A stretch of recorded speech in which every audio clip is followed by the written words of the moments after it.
The show this afternoon and coming up in this second hour, we're shifting our focus. We're going forward with futurist Ian Khan. What's the future tech to watch? Will nanobots be the next big thing in medicine? And will we one day be able to pick up skills without the difficult journey of hours of practice? He's here to paint a little bit of a picture for us. We'll also have fintech expert Gaurav Dhar joining us in about half an hour. That's as Carrefour has released Face Pay, which is exactly what you think it is. We're going to chat about the latest developments and how tech is going to help us save and spend our money. Get in touch with The Reboot at any time on the text lines on 4001. You can also use WhatsApp on 04871 5500.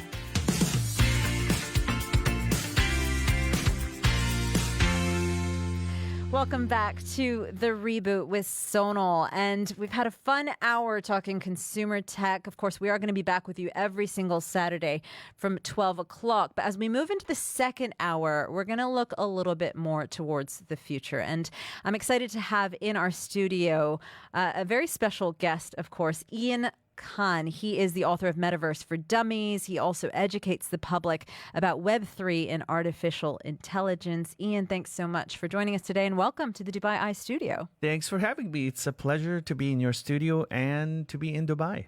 And it's a pleasure for us as well because you have been all over the region participating in some of the biggest events that are ongoing at the moment.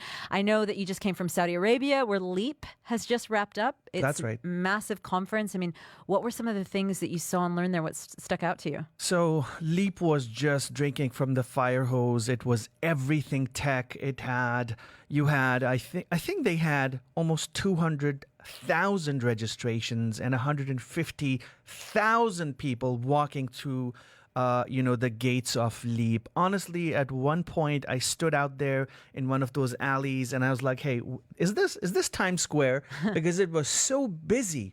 And the types of conversations that were happening, the types of sessions that were happening, incredible, super impressive. And I really feel the region is becoming a hotbed of emerging tech, of everything tech, whether it's the UAE, whether it's Saudi, or what have you. This is the place to be. And you can see that as well in the amount of investment that's coming in because tech giants have pledged $9 billion in the kingdom's tech sector. And in terms of the jobs as well, as we look in Saudi Arabia, how much of a focus are we moving towards AI there? So AI is a fast growing part of the overall conversation in Saudi Arabia. If you've heard about the city of Neom, Trojena, the Line, that Red Sea development, all those projects have a big component of artificial intelligence. And of course, artificial intelligence has 100 things underneath it, from voice recognition to neural networks and so on. The point being, it offers automation. And because of that automation, it's going to make the cities better. It's going to make all these developments amazing to live in. And it's also going to create jobs. It's going to create opportunities for people to contribute to that industry that's just started to kick off in Saudi Arabia.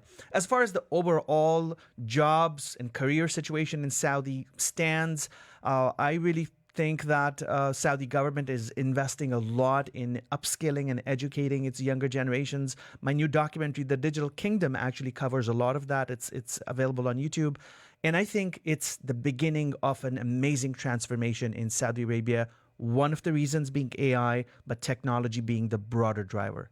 And, you've mentioned AI in jobs, moving out of just sort of Saudi Arabia. I think there is a big concern for people when we already look at what AI has done in the past 2 to 3 months in terms of consumer generative AI that we've all started to dabble with. There's a lot of concerns about jobs being replaced. And those aren't totally unfounded. I mean, you have certain news sites that have let go of staff and have actually been using AI chatbots to be able to write articles.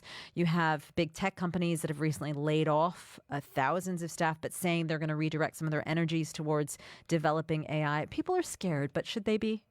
I really don't think so. I think people should be ready to embrace change. So don't be scared of change, but be ready to embrace change and to adapt to the changes in your career, in your job, in your industry. I mean, it's not realistic to expect everything to just go the way it is going in today's era where everything is dictated by technology, right? I mean, here's the basic thing. We expect a new iPhone model to come next year, correct?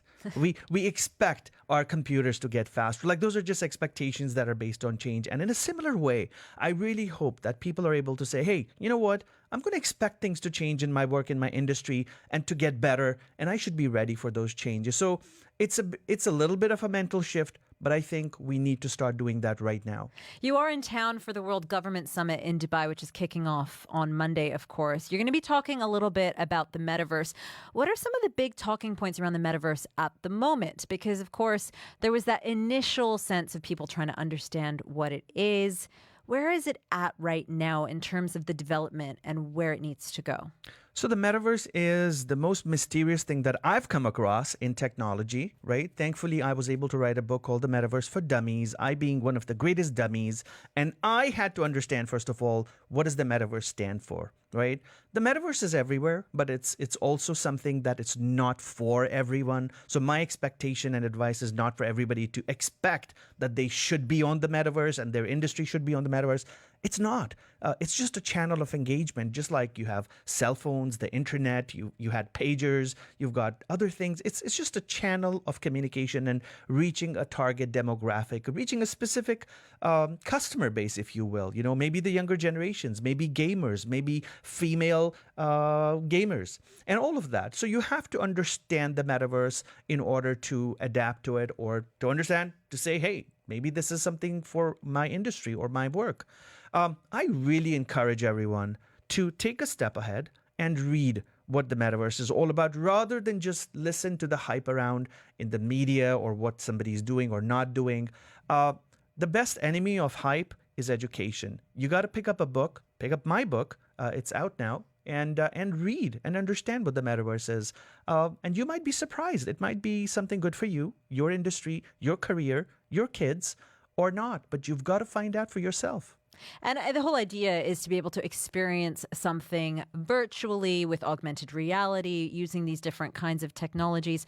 What is something that you've seen in these early days of the metaverse that you've found particularly impressive in terms of actual applications and how they're being used in a way that's not necessarily hype? I mean, there's a lot of people buying quote unquote land in the digital world. You know, people have different perceptions of this. I happen to think that's a little bit of hype, but we can see how it goes. What are areas in which you think, no, this is a really good application that is already relevant in today's day and age? Of course, a lot related to the metaverse is very futuristic. A great friend of mine, Dr. Shafi Ahmed, world-renowned surgeon, is supporting the building of a healthcare metaverse, right? I just met him in Riyadh. And he's one of those pioneers who are taking the metaverse and redefining their own industry. So will they or will he or people like him conduct surgeries on the metaverse? Unlikely right this second, but can it be used as a tool for education without having an actual person laying in front of you and you're trying to figure out what's wrong with them in a clinical setting? It's the metaverse usage and metaverse use cases are still evolving. We've got a long ways to go because it's a combination of how powerful the graphics are that are powering these metaverse worlds, how clear they are, what can you do. It's really, consider the late 1980s, 88, 89, 90, and where the internet was back in those days. That's where the metaverse is today. It's extremely early days, and all the use cases out there are experimental, apart from gaming, which is something that powered the metaverse in the first place, and it is doing well. But it's early days. You can look at metaverse applications and expect them in healthcare, in education, in learning. People will have a full-time job on the metaverse soon if they haven't had that opportunity here yet. But all those things are going to happen in the next few years. And Ian, you're a futurist. We're talking about all sorts of different kinds of tech, even beyond Web3 and AI, which are a little bit buzzy at the moment. There are a number of future tech areas that a lot of people have been excited about. We've heard them rumbling. I want to go through some of these with you. Let's have a look at where they're at right now. And I want you to rate if this is something that's going to take off in the future. Sure. And I'm going to start with one that actually I remember doing a segment on this in 2018, because at that time you couldn't get away from this topic. I feel like for a moment in time, for a few months, it was in every media article or every media publication. And then the talk just kind of subsides the moment there isn't an immediate result to show. And flying cars is one of them. For a while, there was a big buzz around flying cars. We're going to have them in 6 months. We're going to have them in a year. Where do you see this particular area of technology going? Do you think we are actually going to see this in the near future? So if you think of flying cars as your existing car right now and it's flying, well, it's not going to happen because it needs to have that mechanism of flying. You see at technologies such as quadcopters and different kinds of drone technologies. They are a micro representation of a larger car that can be commercialized. One of the biggest challenges for all of this, for flying cars to happen, is regulation, is safety, is all of those things that keep people safe. Technologically, yes, flying cars are right here and you can sit in it and you can travel, but regulatory approvals are there or not, whether it's safe for people or not, all those considerations take time, and that's the process of what we're going through right now. Will the flying cars of the future will run on gasoline or gas? Right, we expect them to, just like we saw in Back to the Future a long time ago. I don't think so. I think battery technologies will take over. More efficiency will take over. Safety and safety standards are the biggest challenge. So yes, technologically we can do that right now, but commercially, safety-wise, no, it's a big hazard because at the end of the day, it's actual people flying. I would think that you can see, and also within, last but not least, also within the broader transportation and aviation industry, you've got to look at distances. Can we have a flying car that flies from New York to Dubai? That could be very difficult. But what about shorter runs? What about from Dubai to the other side of the creek and so on? Those things are possible in the short run, right? The last mile delivery, maybe. I would say another 3 to 5 years, you might see some of that happen. To be on the cautious side. And what are some of the prototypes in this area that are exciting you? Because I mean, a lot of the conversations a couple of years ago were about vertical liftoff. So is it actually more of a personalized helicopter than it is a flying car? Are the prototypes we're seeing actually able to drive you on the road, but also fly at the same time? So it's a very complicated question because we are now getting out of the automobile industry, the car industry, and cars that run on the roads, to the aviation industry, where we now have a flying object, but now we're trying to meet in the middle where something can fly as well as drive.